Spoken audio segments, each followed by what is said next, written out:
Kebayang nggak sih? Udah capek-capek sampai hotel, mau check-in sama pasangan, malah ditolak. Alasannya cuma karena nggak bawa surat nikah. Nah, hari ini kita bakal ngebahas kebijakan super kontroversial dari Oyo yang bikin skenario kayak gini jadi kenyataan buat sebagian orang. Iya, beneran. Coba deh bayangin situasi itu.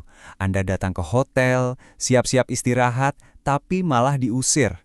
Dan ini bukan cuma cerita fiksi loh, ini beneran kejadian. Oke, biar jelas, kita bedah dulu yuk kasusnya. Apa sih yang sebenarnya terjadi?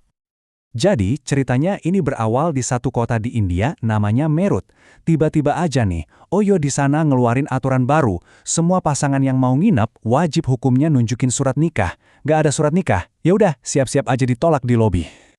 Terus, kenapa Oyo bikin aturan aneh begini? Nah, Oyo sendiri ngasih alasan.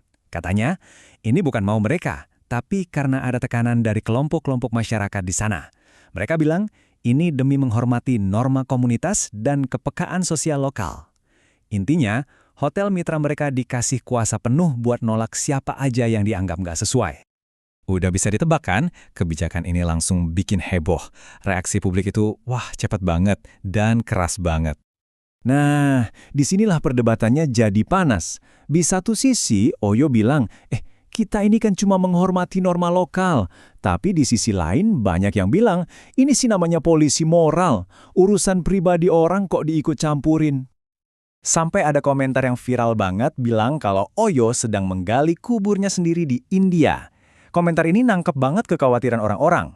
Dengan aturan kayak gini, Oyo bisa-bisa malah ditinggalin sama pelanggan utamanya, anak-anak muda yang modern. Bener-bener blunder kan? Oke, keributannya di media sosial emang seru.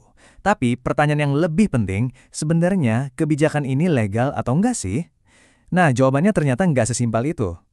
Biar nggak nebak-nebak, ayo kita lihat dulu gimana aturan mainnya secara hukum di India. Nah, ini poin kuncinya. Di India itu sama sekali nggak ada undang-undang yang secara spesifik melarang pasangan belum menikah buat nginep bareng di hotel. Jadi jelas ya, kebijakan Oyo ini murni keputusan perusahaan, bukan karena disuruh sama negara. Bahkan, pengadilan di sana udah pernah ngeluarin putusan. Isinya jelas banget. Ngebolehin pasangan dewasa yang belum nikah buat sewa kamar hotel itu nggak ada ilegal-ilegalnya dan juga nggak amoral secara hukum. Jadi udah ada presidennya. Tapi, disinilah masalahnya jadi rumit. Walaupun nggak melanggar hukum pidana, kebijakan ini nabrak langsung sama yang namanya hak atas privasi. Dan di India, sejak 2017, hak privasi itu adalah hak fundamental yang dilindungi konstitusi. Wah, ini jadi serius. Oke, itu tadi di India. Sekarang, gimana kalau di Indonesia? Nah, ayo kita bandingin. Ternyata, di sini aturannya beda dan mungkin lebih kompleks lagi. Kalau di Indonesia, ceritanya lebih berlapis-lapis. Secara nasional sih nggak ada larangan. Tapi, situasinya jadi rumit karena kita punya KUHP baru, belum lagi ada hukum-hukum di tingkat daerah yang beda-beda. Nah, banyak yang tahu soal KUHP baru kita kan, yang ada pasal soal seks di luar nikah. Tapi, ada satu detail super penting yang sering kelewat. Pasal ini itu sifatnya delik aduan. Maksudnya apa? Maksudnya, polisi nggak bisa asal grebek atau nangkap. Harus ada laporan resmi dulu, dan yang boleh laporin itu cuma keluarga inti, suami atau istri, orang tua atau anak. Jadi bukan urusan orang lain. Dan di Indonesia, kita punya kasus unik. Ada daerah kayak Aceh yang menerapkan hukum syariat Islam. Nah, di sana, hotel memang secara hukum wajib menolak pasangan yang belum menikah. Bahkan sering ada razia. Tapi ini pengecualian ya. Di sebagian besar wilayah Indonesia lainnya, nggak ada kewajiban hukum kayak gitu buat hotel.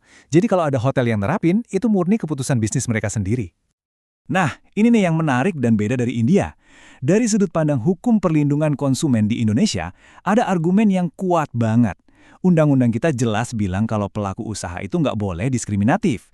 Nah, menolak pelanggan cuma karena status pernikahan mereka, itu bisa banget dianggap sebagai diskriminasi ilegal terhadap konsumen.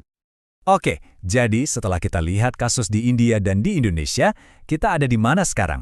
Apa kesimpulannya? Ini sebenarnya ngerangkum dilema global yang dihadapi banyak perusahaan. Coba kita urut ya.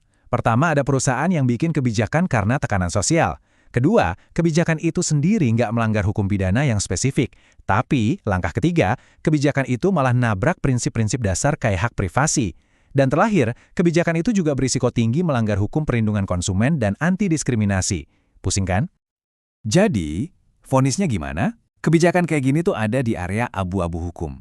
Mungkin nggak bisa dibilang ilegal-ilegal banget, tapi secara hukum ini rapuh banget, sangat rentan digugat. Ibaratnya, Oyo ini lagi jalan di ladang ranjau hukum yang isinya gugatan diskriminasi dan pelanggaran HAM. Dan pada akhirnya, kasus Oyo ini bukan cuma soal Oyo aja loh. Ini jadi cerminan pertanyaan yang lebih besar buat kita semua di era sekarang. Di mana sih kita harus narik garis batasnya antara kebebasan sebuah perusahaan buat bikin aturan sendiri dengan hak kita sebagai pelanggan untuk mendapatkan privasi dan perlakuan yang setara? Ini pertanyaan penting yang perlu kita pikirkan bersama.